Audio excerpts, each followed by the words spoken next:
10 years ago today marked the last time anybody reported seeing or talking to Tara Grinstead. Officially, police are calling this a missing persons GBI case. officials say investigators latex gloves found in $80,000 reward is being offered Where for information. is Tara Grinstead? From Tenderfoot TV in Atlanta, this is Up and Vanished, the investigation of Tara Grinstead. I'm your host, Payne Lindsay. At the end of the last episode, I talked to one of Tara's best friends. She wished not to be named, so I'll refer to her as Mandy. On that Monday morning when Tara was first reported missing, Mandy came to her house when the police were there to see if she could help figure out what was going on. She told me that she saw the latex glove that morning in Tara's front yard, and that it was blue. Tara's sister Anita, in a previous news interview, also said the glove was blue. This completely contradicted what I had been told by both the Ocilla police chief and Dr. Godwin, who both claimed the glove was white. Tara's friend Mandy also said that 3 days later, the glove was sitting on a desk at the police station in a brown paper bag, unsealed. Here's what else Mandy told me about that morning. This is stupid too, but on the way down there, I remember thinking, okay, I've watched CSI. Okay, now what am I going to be looking? I mean, that's stupid, but that's how I was thinking. Like, okay, so I took her phone. Yeah, I know. What can I look for? And when I went back in after they had roped it off, and the family, we were able to go in. Her bed had been made. Somebody made up her bed. Like, her bed was not made. Her bed was where two pillows were. If she had been sleeping, I mean, why would they make the bed? Who made the bed? Nobody could ever tell me who made the bed. Listen to this. All right, she had a cat that was inside the house and would go in and out sometimes. And the cat was in the house. Well, I don't know if the cat had come in and out of the house or whatever, but I'm not kidding you. The litter box was completely clean, like just been swept, just been raked. And to me, that's weird because even if that cat had been coming in and out of the house all day, it still seems like to me it would have had some in there. Okay, why would somebody clean the litter box? Because if she'd been missing she hadn't been seen since Saturday night, then there's no way if that cat had been in there that cat would have gone to the bathroom. I mean, cats go a lot. There was so much in and out of that place, like, they didn't take it serious. In terms of physical evidence in this case, the latex glove is without a doubt the biggest thing investigators found. But all this confusion over the color and the possibility of it sitting on the desk for 3 days unsealed raises some big questions in my opinion. Just how reliable is this glove? Could it have been tampered with? And if they ever did get a DNA match on the glove, would it still hold up in court? I decided to call an expert to weigh in on this. Colin Miller is a professor of law at the University of South Carolina. He's also one of the hosts on the popular podcast series Undisclosed. He's also an avid listener of Up and Vanished, and I felt we could learn a lot from his input. Before a party can admit any piece of evidence at trial, they have to authenticate it, which means they have to establish the evidence is what they claim it to be. So if they're saying this is the bag of drugs we took from the suspect or this is a knife we seized from his home, you have to authenticate that. And so one component of authentication is chain of custody. And that's essentially accounting for each set of hands that handled the evidence between seizure and trial. And the point of that is to establish that this is the same piece of evidence in substantially the same condition as opposed to either another piece of evidence that was mistaken for this piece of evidence or the same piece of evidence in an altered or contaminated condition. And so in Georgia, for instance, the test is, do we have reasonable assurance that this is the same item in substantially the same condition? And the way it works is this: if you have minor gaps or problems in the chain of custody, that's not going to prevent the evidence from being admissible, but it can be weighed by the jury as evidence of possible issues. If we have major gaps or issues in the chain of custody, though, that's going to prevent the admissibility of the evidence at all. When an investigator finds a piece of physical evidence at a crime scene that needs to be tested, what is the proper protocol and procedure from that point forward to assure that it's done the right way? Yeah, and so the way it works with chain of custody is that investigator would collect that evidence, put it in a sealed container, and they would attach what's known as a chain of custody form. And so on this form, that investigator would write their name, the date and time of collection, and there's a line that usually says collected by, and that person who collected the evidence would put their name there, and they would put the reason why they collected the evidence, like this is a glove we found at the crime scene. And then essentially, as each person gets that piece of evidence, like a forensic chemist to test it, they're going to write their name and the date and time of receipt on the received by line and so on and so forth. Each set of hands that handles the evidence, they essentially sign off on it, put the date and time so we ensure that we know this is the same piece of evidence from point A to point Z. Well, in Tara's case, there were several witnesses that told me they saw the latex glove sitting on a police officer's desk 3 days later, unsealed in a brown paper bag. If that were in fact true, how would that play a role in prosecution or defense later on in this case? Yeah, that probably goes along the lines of what I would call a minor gap in the chain of custody. And there's actually a case out of the 11th Circuit, and that is the Federal Judicial Circuit that covers Georgia. It's United States versus Scott. And that was a case where they seized drugs and guns from the defendant's apartment, and they kept it unsealed in an evidence vault for between 1 day and more than a month. And the defendant objected and said, like a chain of custody. And what the court said was, you did present evidence, it was unsealed for a significant amount of time, but you didn't present any evidence of any alteration or tampering. And so barring that, the evidence comes in. It's a problem with chain of custody that it was unsealed, but it's not fatal. And of course, you could and did argue to the jury that this was a problem and it could have led to contamination. But in the absence of, in your case, in the Tara Grinstead case, or in this case, any specific evidence of tampering, that's just something the jury would weigh in the weight of the evidence. So if this case went to trial and there was a positive match based upon the testing of the glove, that would likely go to the jury, and of course the defense could argue, well, this was unsealed. It was in a paper bag for a few days. In Tara's case, based on the information that I provided you and what you may have learned or heard in the podcast about the confusion of the glove's color, it sitting on the desk, in your opinion, is this glove a reliable piece of evidence? I think that's once again something where the court would find it's still admissible, any testing done on the glove, and the defense could challenge it based upon it sitting on the desk, but probably that wouldn't lead to too much doubt in the jury's mind. In terms of the confusion over the color, that I think the defense there in a potential prosecution would have a stronger case to say, look, this confusion over the color means we don't know if this is even the same glove, and that undermines any credibility the state's case has. So that might be a stronger argument in terms of the color as opposed to it sitting on the desk. What I've been told is from two different people that they saw the glove that morning and it was blue. I talked to the police chief, Billy Hancock. He said it's white. Maurice Godwin says it's white. Tara's sister and her best friend both saying it's blue. Yeah, that to me, if true, would be a big deal, I feel like. Yeah, and it's not something like a blue-green difference where you could say, well, people see things slightly differently or they could be colorblind. Blue versus white is a fairly stark difference. And so I think exactly the defense in a potential prosecution would say, this really undermines any faith we have that this is the same glove, and really you can't rely upon it in finding guilt beyond a reasonable doubt.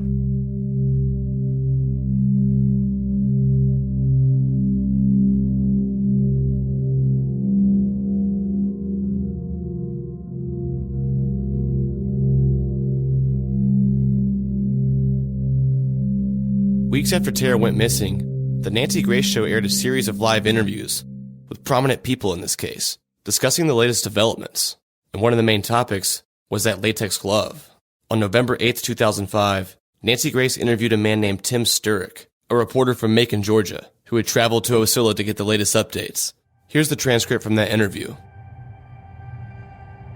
Nancy, what can you tell me tonight, Tim, about a latex glove reportedly found on day 1 by the police in her front yard? Tim replied, well, Ocilla Police Chief Billy Hancock told me that they found a latex glove outside of her house shortly after she was reported missing. They handed it over to the Georgia Bureau of Investigation for testing. They're going to see if they can find any fingerprints. They're going to do some DNA testing, and that could take weeks. At this point, they don't really know if it had anything to do with this or not. Nancy stated it keeps being referred to as a latex glove. A latex glove. My first question was, you mean a rubber glove you wash dishes with, or a latex glove that you perform surgery with? Which one is it, Tim? Tim replied, it wasn't a dishwashing glove. It was more the type of glove that you'd be familiar with at like a doctor's office. Nancy Grace then spoke to Tara's sister, Anita Gaddis, about the glove. Anita, what do you make of this latex glove being found in her front yard? Anita replied, well, I was actually told about the glove from day 1. It's a type that paramedics, police officers. That type of glove that they routinely keep. So I've been very, very anxious to hear some results from this testing on this, because this is not something that we just have around our homes. Nancy stated, "Well, I gotta tell you something, Anita. I've never woken up with a latex glove laying outside my door, or in the front yard, or in the backyard, or in the driveway. And at first, my question was it the type you wash dishes with? But that's commonly called a rubber glove. This is a latex glove. I don't like this about the latex glove." Anita said, "I do not either. My husband is a physician, and I'm the lab manager, and I wear latex gloves every day at work. But you do not pick them up at the grocery store. It's not something that normal people have." On January 13th, 2006, a little less than 2 months after Tara's disappearance, Nancy interviewed Tara's neighbor, Joe Portier. During the interview, Joe revealed a very crucial piece of information. Something I never knew. And something I've never heard discussed before. "Did you notice anything unusual the night she went missing?" Joe replied, "Nancy, I was gone all morning. I returned home for lunch, and there was a lot of girls in and out of Tara's house. I knew she was fixing their makeup. As a matter of fact, she was doing my granddaughter's, who was 9 years old, being in the first pageant she'd ever been in. Tara was helping her out, so I walked over to see how she had fixed my granddaughter up. And of course, Tara was real proud of what she had done for Mary Beth. But that was the last time I saw Tara." Nancy said, "Joe, your yard was perfect. It looked like it was a beautiful home, as did Tara Grinstead's. You two often worked in the yards together. Now, would it have been like her to have a latex glove found in her front yard?" Joe replied, "I would not think so, Nancy. After I had called the local police when we couldn't find Tara in the house that Monday morning, I walked back to the front porch talking to the chief of police on my cell phone. And that's when I spied the latex glove. It was actually before the police got there."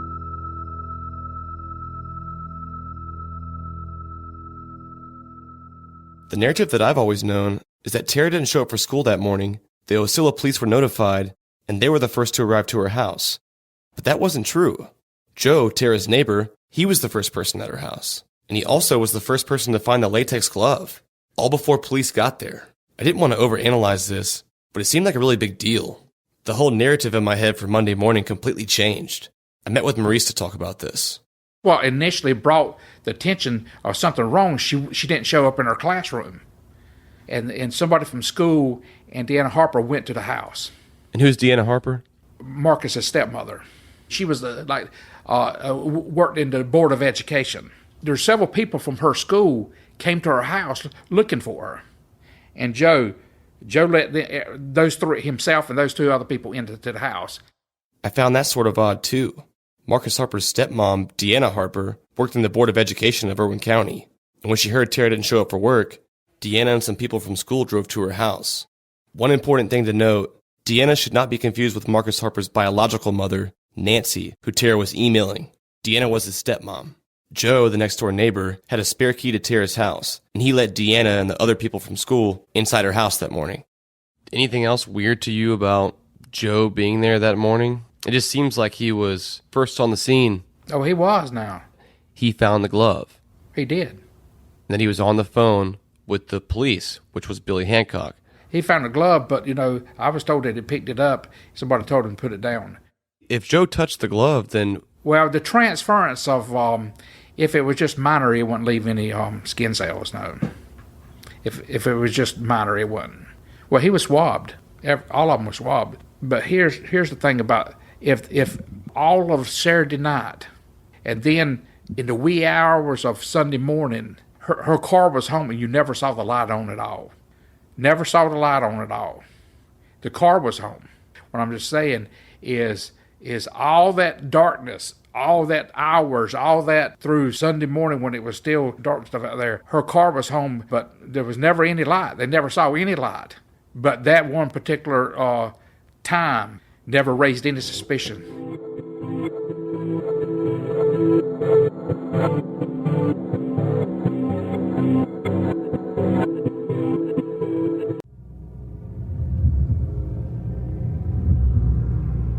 On April 18, 2006, the Tifton Gazette newspaper released an article about a new witness in the Tara Grinstead case.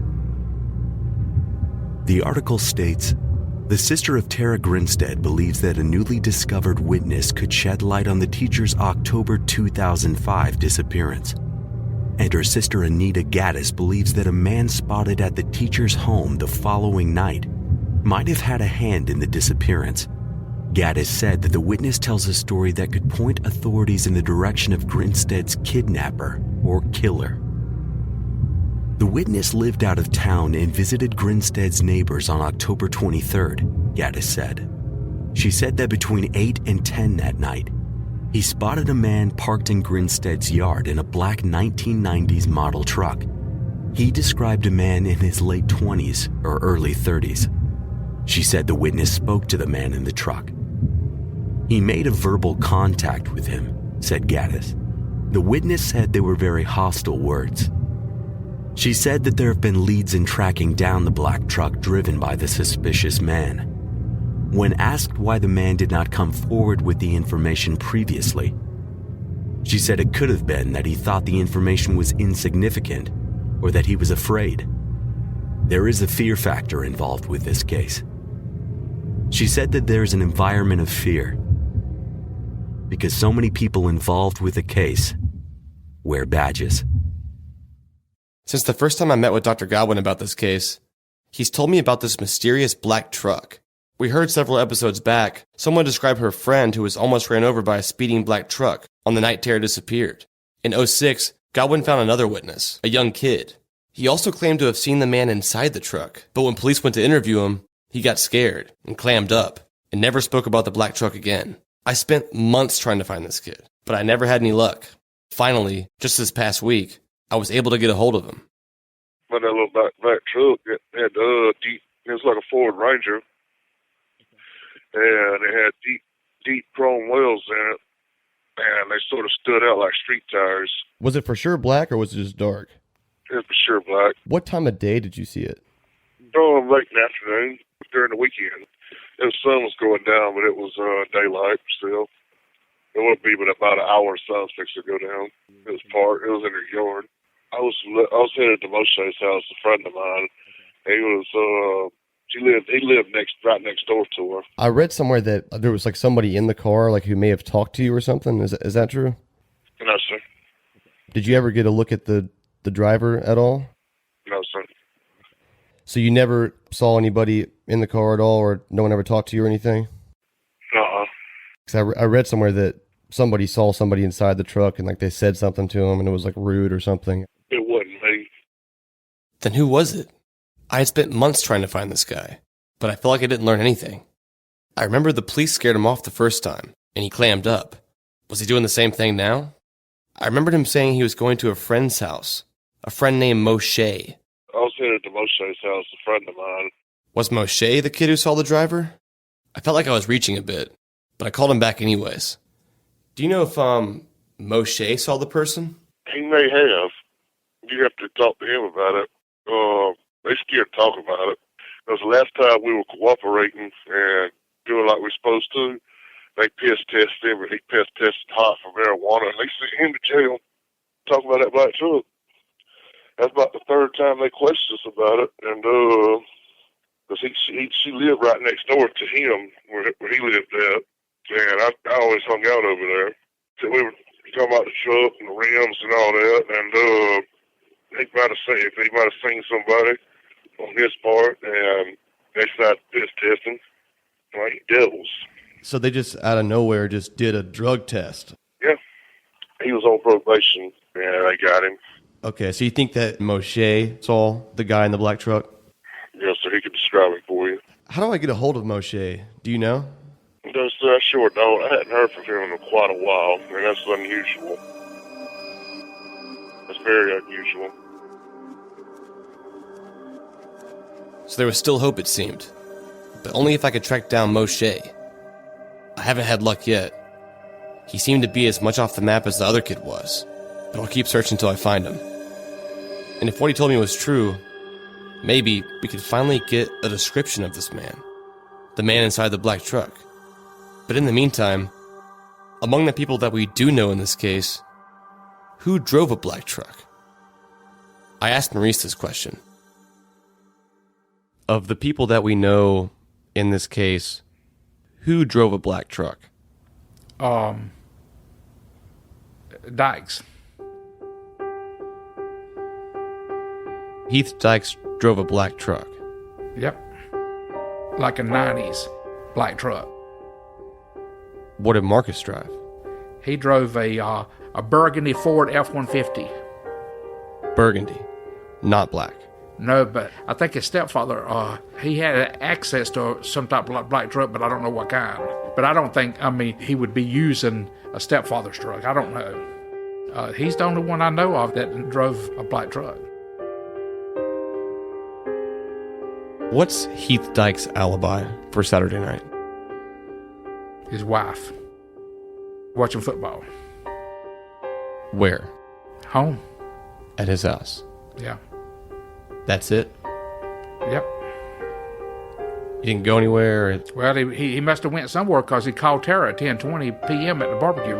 I'm sure he didn't do that from the living room. See, when you're a detective or something like that, you can say, I got a call, right? So you have a legitimate excuse just to be away from home, right?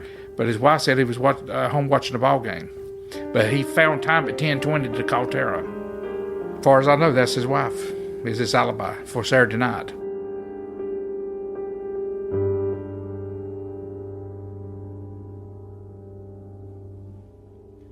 A lot's happened since I started this podcast. And honestly, I would have never expected to learn as much as I did about this case in really such a relatively short amount of time. The podcast itself opened up doors in this case that I thought were sealed shut. People who at first wouldn't talk to me are now starting to open up. And my plan for the documentary and the podcast itself have been constantly changing, slowly evolving into what it is now. In the past, I told you this podcast would be a total of 12 episodes, but that's just not possible. I'm extending the Up and Vanished series on Tara Grinstead to 18 episodes. Out of respect for Tara, the sheer complexity of this case, and the surge of new leads that have come my way, squeezing this story into 12 episodes will do no justice. And just so I don't leave you hanging, I'm going to share with you right now something that happened to me when I first started investigating this case, just a month or so after I met Maurice Godwin. It's a fake Facebook account. He changed his profile picture too. Somebody has said something to him about the picture. When I first started digging around in this case, back before I even released the first episode of the podcast, Maurice started getting weird messages on Facebook from a fake account. And the creepy thing was, the messages were about me. I've searched for all those pictures in there, even highlighting just the facial area, and there's absolutely no matches anywhere on Google anywhere. And he's put up another post. I mean, it's just weird what they wrote. As far as you know, you don't have any knowledge of who this is. Zero knowledge. The name on this fake Facebook profile was George Harrison, and he was sending messages to Maurice using my name before I even put the podcast out. Someone was watching me very closely. We tried forever to find out who it was, but it was impossible. The thing that concerns me is this might be somebody that has some information. We ran his profile picture in every search engine on the internet, but didn't find anything. For a while, I was afraid to mention this on the podcast, but I decided it was time to call him out. On the next episode, I'll be sharing with you these messages and this crazy journey I've been on trying to find this person's identity. From this point forward, this case takes some weird turns, and I'm hoping that together we can start to build a clearer picture of what happened on October 22nd, 2005.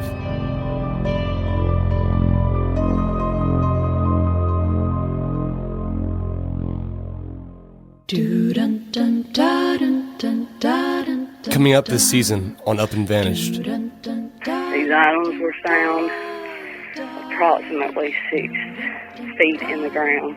And he was going to wrap my body up in a stain net with rocks, just like Mr. Green said. I think it's a very good tip. I think it's a very good tip. I sure do.